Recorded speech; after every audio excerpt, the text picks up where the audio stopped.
Speaker जो कि आप जानते ही होंगे, बॉस कंपनी का सबसे बेस्ट स्पीकर, दुनिया का सबसे छोटा स्पीकर जो सबसे पावरफुल साउंड प्रोड्यूस करता है, ये उसी की तरह एक नया स्पीकर है।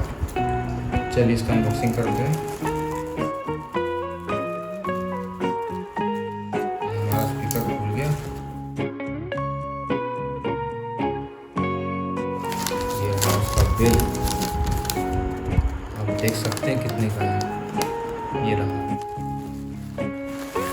ये देखिए, ट्रिबिट स्ट्रॉम्बॉक्स माइक्रो।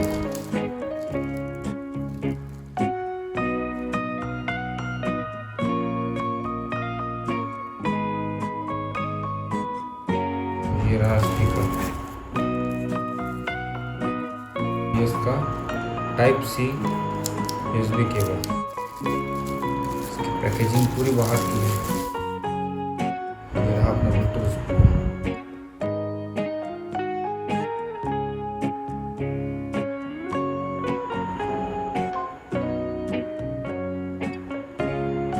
चालू हो चुका है। इसकी बैटरी देख सकते हैं 50% से थोड़ा ज़्यादा है।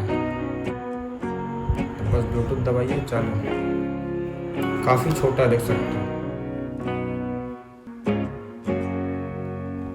चलिए, थैंक यू।